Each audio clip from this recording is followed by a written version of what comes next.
Hi. The program committee asked me to give a talk that was future-oriented and hopefully inspiring about applications and heuristics. So we'll see how I do. The motivating question here is, how broad will the applications of quantum computing ultimately be? And in particular, a lot of what we're looking at here is for optimization. And so what will the ultimate impact of quantum computing be on optimization? And I will sometimes hear people sounding fairly discouraged about this because we only have a few dozen quantum algorithms at this point that are with really established, mathematically proven advantage. And one of the things I want to emphasize here is that this is not surprising at this stage of technology. So here at NASA Ames, we have one of the largest supercomputers in the world. And if you take a look at what's run on the supercomputer, most of what's run, we don't have a mathematically proven, we haven't mathematically proven that the algorithm beats even last year's algorithm, let alone is the best possible. People just try it and see what happens. And there are competitions in many of these areas. You'll see SAT competitions, planning competitions, machine learning competitions, et cetera, et cetera. And until relatively recently, we couldn't do this at all on quantum hardware because there wasn't any. And then D-Wave came along, and that was fantastic because we could experiment with quantum annealing, but it was quite limited. It was restricted to quantum annealing and a very specific annealing schedule. That is now being relaxed, which is very exciting. But I want to emphasize that we should think of that as having been very limited. Now, we weren't perhaps as limited as things in the old days. Back in 1972, Hans Mark, who I really had hoped would be here, he wanted to be here. He was the director back at NASA Ames when they brought in the first massively parallel computer, the Iliac 4. And it was a 64, it had 64-bit processors on a single CPU. That is not a typo. And when I first got here, I got lots of questions about what this quantum computing stuff was all about and what it was good for. And some of the younger folks were quite dismayed that it wasn't immediately going to beat Pleiades supercomputer. And some of the people who I felt understood best where we were the really old guys who had been here back in 1972 and had to try to find good problems to run on this machine, and were constantly asked things like, do you really expect this to be useful for anything? Is it ever going to outperform the wind tunnels here? And we can all smile at this point, but it was a very serious and very tough challenge at that time. And we can just hope that our technology, quantum computing, takes the same trajectory that these massively parallel computers have taken. Even if it does half as well, we're in great shape. So one of the things that I like to emphasize is that we really need to look at heuristic algorithms because that's where we have the most chance of significantly broadening applications. This is just taking a direct analogy for what's happened in the classical case. And we have a rapidly expanding opportunity for empirical testing on quantum hardware. Another way I like to put it is, what is the chance that the only cases in which quantum computing provides a speedup is in cases where we can mathematically sit down and prove that we have a speedup? And we know there are cases where there is a speedup. We have proven this in a number of cases. That's fairly rare classically. which suggests that there will be lots more rich algorithms that will help us out in the quantum case. So a big question is, what should we do with the hardware, with the opportunities going forward? And people have had at this conference a lot of tremendous ideas. But it's not easy work.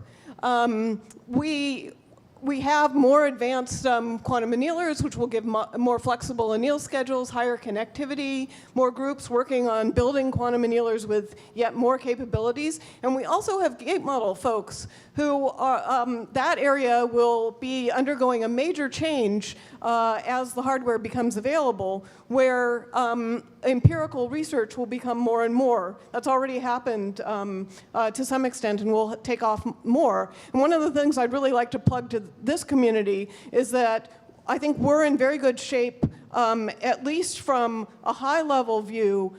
We've been dealing with empirical evaluation for a while, and that we can transfer some of those skills and maybe some of the intuitions over to that area.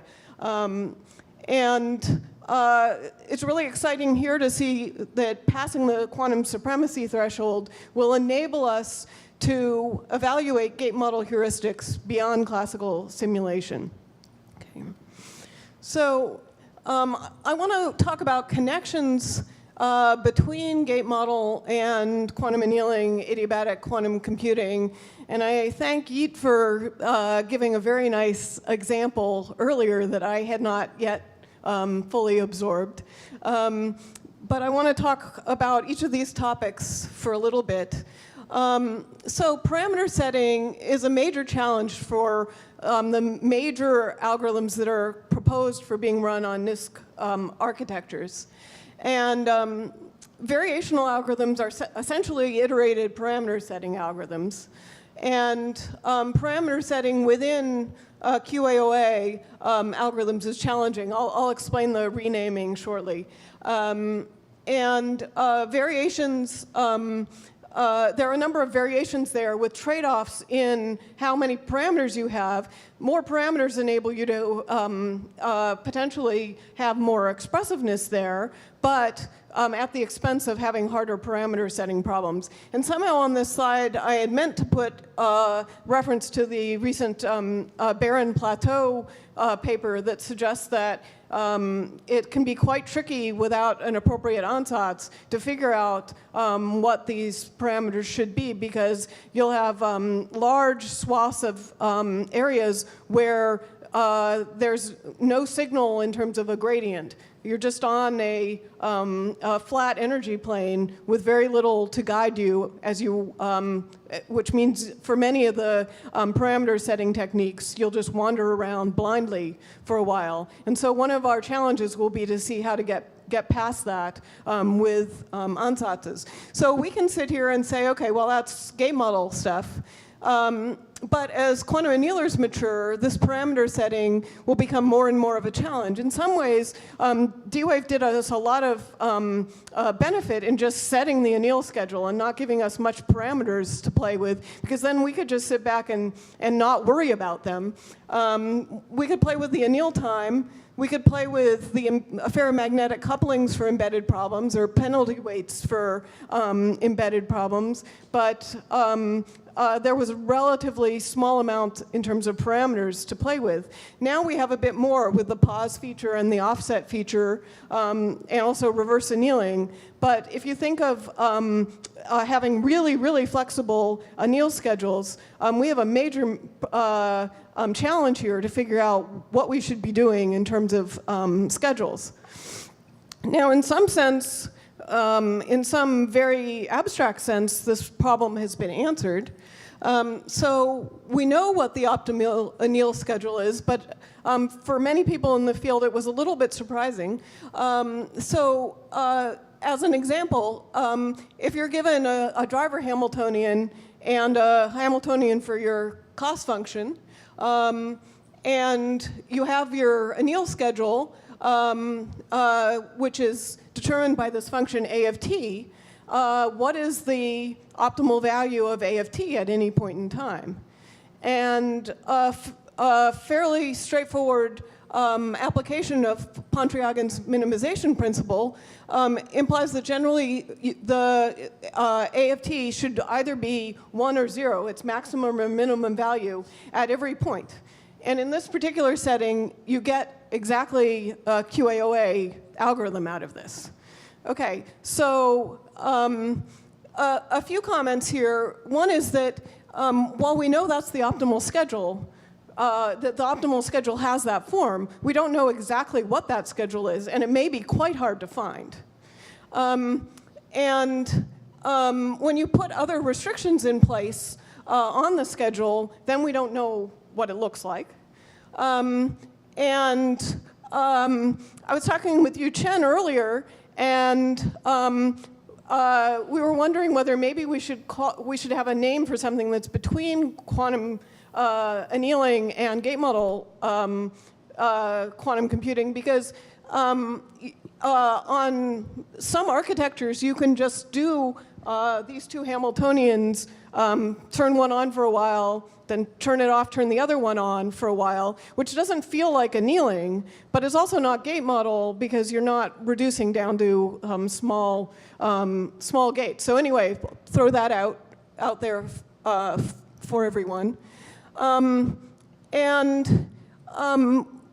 We've sort of comfortably said often that, well, we sort of know what's going on because the minimum gap tells us it tells us where we need to slow down, but this is not operationally useful in most cases. We have no idea where it is, let alone how big it is. And there's also other forms of the adiabatic theorem, as Daniel was mentioning earlier. And so there's a lot of work we'll need to be doing here as we get more flexibility, which we welcome, but we'll need a lot of guidance as to figure out how best to use that. We've done a little bit of work here at NASA on these questions. So we found simple parameters for a QAOA version of Grover's problem. That may sound easy to you because you may say, okay, well, we have Roland Surf's adiabatic schedule, and let's just trotterize that. But actually, you have to make lots of slices down near the minimum gap, and so then you lose the root's speed up. And so this is actually a new algorithm for Grover's problem that retains the square root speed up in the QAOA setting. We also looked at parameter setting for just about the simplest problem you can come up with, which is max cut on the ring, which any of you can solve in half a second. But the parameter setting is tricky, and a fermionic view gives insights into the landscape and symmetries, but there's still quite a few mysteries in this setting, even for this very simple problem, to be sorted out. For my next point, I just want to briefly review the QAOA framework. So you have a cost function, and then an intuition here is that in some sense this is the simplest thing you can do to take advantage of knowing the cost function. You can have a Hamiltonian based on the cost function and then some sort of mixing term, and you just want to alternate between those for a while and measure at the end. Okay? And typically the mixing Hamiltonian is the analog of the driver Hamiltonian in quantum annealing, though one of the things we've looked at is, as I'll mention in a bit, is generalizing that. And so that's the setup here. And one of the things that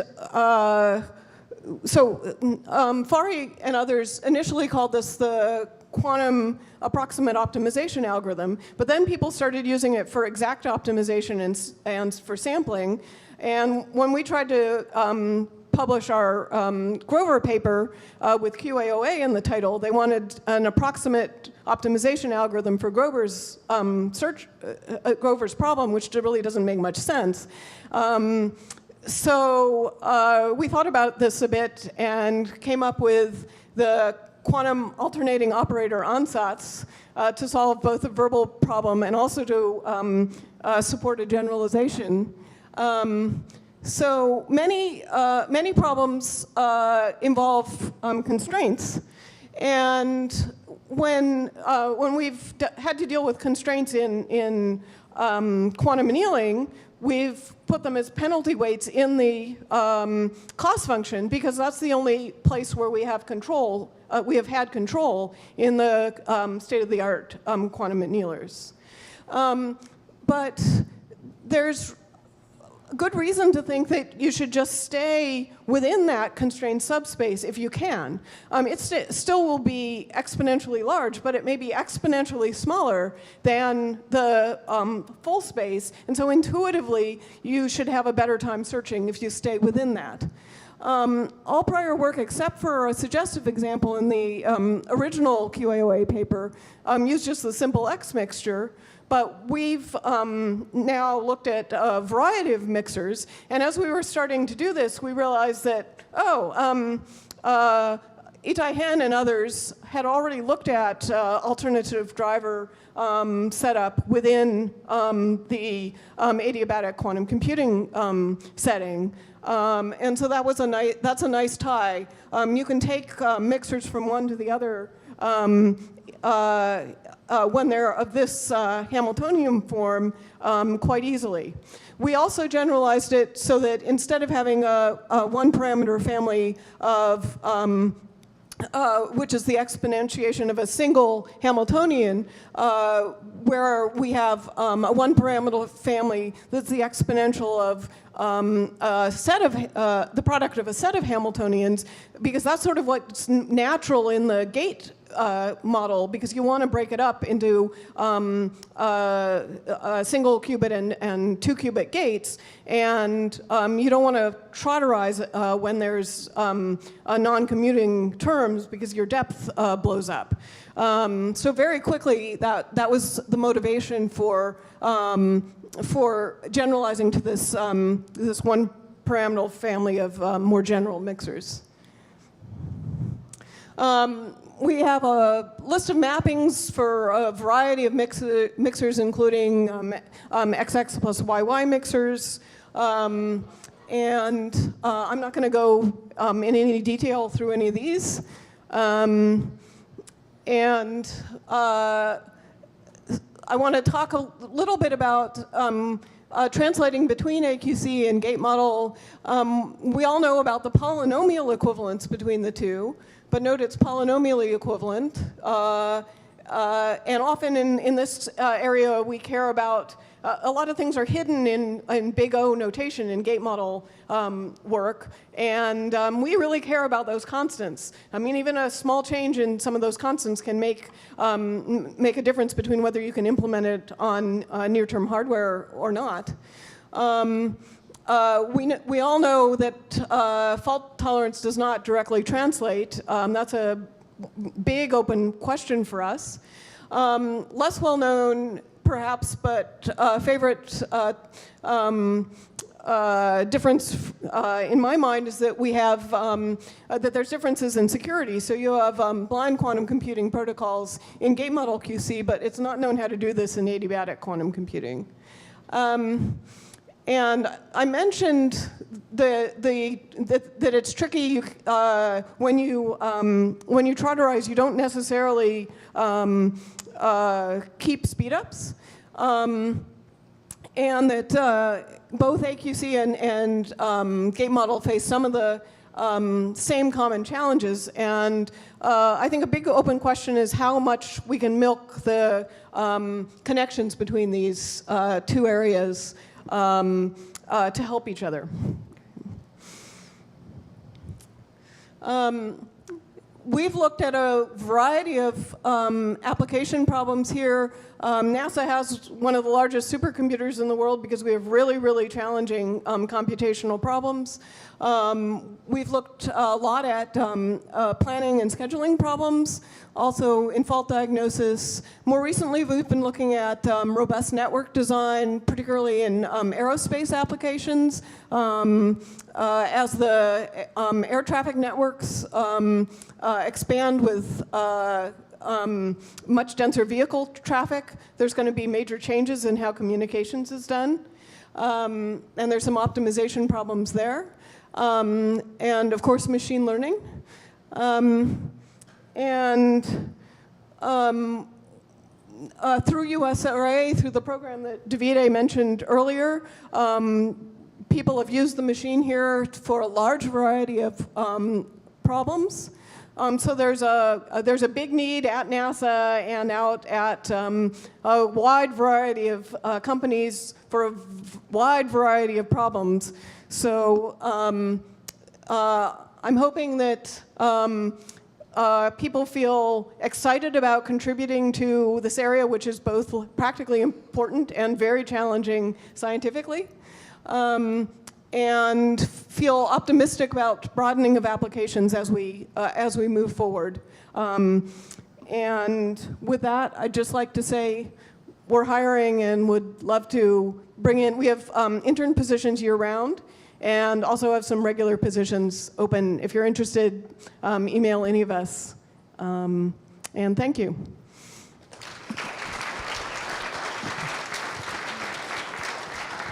Thanks, Eleanor. Any question? Catherine. So yeah, thanks for that. I think you did well. Thank you.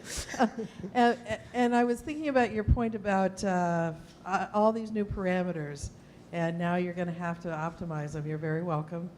But in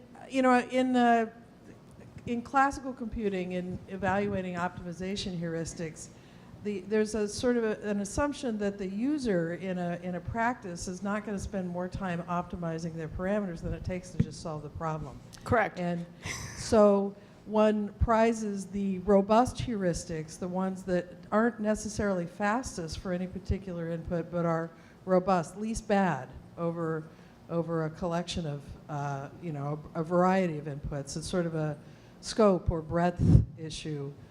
And so I wonder, if you talked a lot about optimizing the quantum parameters, but maybe that's not necessarily the yeah, most no, important thing. I totally agree with your point, and now that you've mentioned it, I would perhaps prefer to have said something like satisficing as opposed to optimizing. So you want to have good enough parameters that you're having an effective algorithm, but you don't need to necessarily find the optimal parameters. So, so you're totally right. But everything I said about what we don't know still applies to satisficing the parameters in these algorithms. So yeah, it's a more relaxed goal, which is good, but still great research challenges ahead. Thank you. Right. Hi. In classical machine learning, optimizing parameters is also a problem that they have, right?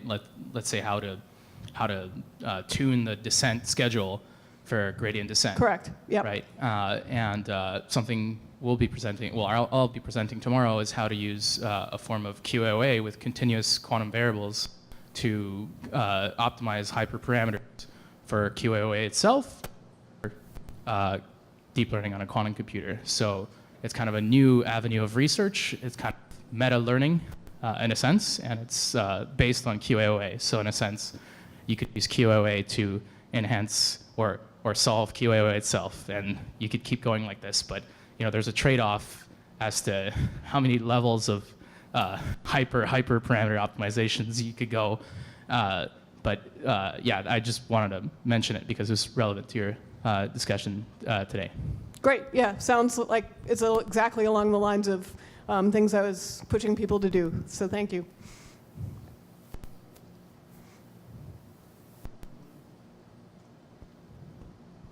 If there are no more questions, we thank Have a Eleanor, break. and we have